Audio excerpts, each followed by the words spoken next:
Happy Independence Day. Today, America wants fireworks, flags, songs, military flyovers, and speeches about courage and freedom. It wants the story of itself to sound resolved. But we are 250 years in, and I need us to ask a more honest question. What exactly are we celebrating?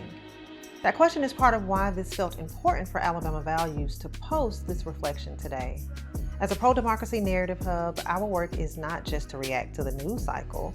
It is to help people make sense of the stories being told about power, freedom, belonging, democracy, and cultural memory, and to challenge the narratives that makes oppression seems inevitable, disconnected, or new.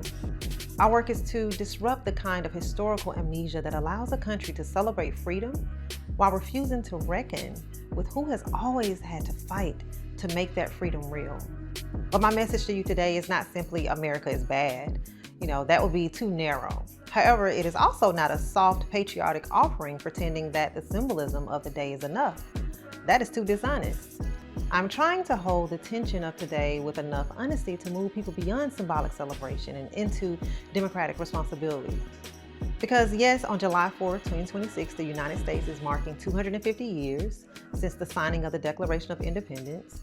But the work of memory is not simply to repeat the date. The work of memory is to ask what the date has been made to mean, who was included in that meaning, and who was violently excluded from it, and who has been forced to fight for 2.5 centuries just to make the country live up to the words it loves to quote. All men are created equal. But America was born with slavery in its body, indigenous dispossession in its expansion, patriarchy in its governance, and racial capitalism in its economy. And that's not cynicism. That's the historical record, and some of which still shows up in present-day realities. And if we cannot tell the truth about the record, then what we are calling patriotism may just be historical amnesia dressed up in red, white, and blue. Frederick Douglass already told us this. In 1852, he looked at the 4th of July and refused to let the nation confuse its self-congratulation with justice. His question still has teeth. What to the slave is the 4th of July? And his indictment was clear. The 4th of July is yours, not mine. And his question did not expire. It kept returning because America keeps refusing to resolve what it keeps trying to celebrate. Over the past few years, Alabama Values has been approaching our work through a methodology called the Applied Cultural Meaning and Memory Framework that gives us a disciplined way to read what is happening underneath the fireworks. It asks us to slow down and read the cultural moment beneath the performance, not just what happened, but what it was made to mean, not just what the nation remembers, but what it has trained people to forget. And not just who holds power, but how power stabilizes itself through story.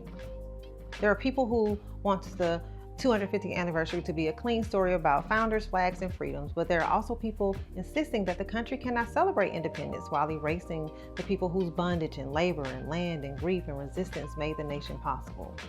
This 250th anniversary has also intensified fights over how museums and parks and public institutions tell the country's troubled history. And that's not a side issue, that is the issue. Because whoever controls memory controls meaning, and whoever controls meaning shapes what people believe is politically possible. So when people say all of this is happening because of the current administration, I want us to be careful there. Because yes, we need to name the fact that the current administration has accelerated and normalized and consolidated attacks on democracy. But this administration did not invent the country's crisis of democracy. This administration is not the origin story. However, it is an accelerant, and that distinction matters. Because if we make this current administration the origin story, we let America off the hook. We let white supremacy pretend that it had a temporary leader instead of a long institutional memory. We let anti-Blackness pretend that it only appears in one administration instead of showing up across parties, policies, courts, philanthropy, education, policing, housing, labor, and even in our movement spaces. We let racial capitalism pretend it is just corruption instead of a system that has always known how to turn labor and land and bodies and crisis and even liberation language into profit. What we are experiencing is historical continuity meeting historical acceleration. The continuity is that America has always contested who gets to fully be human, protected, represented, resourced, fully free. The acceleration is that those old logics are moving faster now with more institutional permission, more spectacle, more cruelty, and more narrative discipline. The continuity is backlash whenever marginalized communities make material gains. The acceleration is repackaging that backlash in language of merit, integrity, security, colorblindness, and fairness. The continuity is that America has always relied on Black people and other marginalized communities to expand its democracy while refusing to build one worthy of our freedom. The acceleration is that the demand is becoming more urgent while the investment in Black-led infrastructure remains too conditional, too extractive, too temporary, too controlled by people who do not have to survive the consequences of failed strategies. And this is where I need to turn inward, towards us, because the plot has not only been lost in the halls of government, some of it has been lost in our movement spaces. We have to be honest about that. If liberation is the goal, then we need to be clear about our bottom line. Not just what we hate, not just who we can drag and what we can diagnose, not just what language we can perform, but what are we building? What are we practicing? What are we willing to govern? What are we willing to repair? What are we willing to fund and protect and sustain? Because commentary without building will not save us. Outrage without infrastructure will not save us. Being right on the internet will not save us. And let me be clear, the rage is justified. I would never ask people living under the weight of state violence, racial terror, economic abandonment, gendered violence, deportation threats, voter suppression, environmental harm. I would never ask people experiencing this to be polite about their pain. But rage cannot be the whole identity. Rage can be a signal, it can be a teacher, it can be a fire. But if it never becomes practice, it becomes a room we decorate and call home. And that is how cynicism wins. You consume more proof that everything is terrible, then you become more convinced that nothing can change. Then you stop building, then nothing changes, then your despair feels confirmed. It is a loop.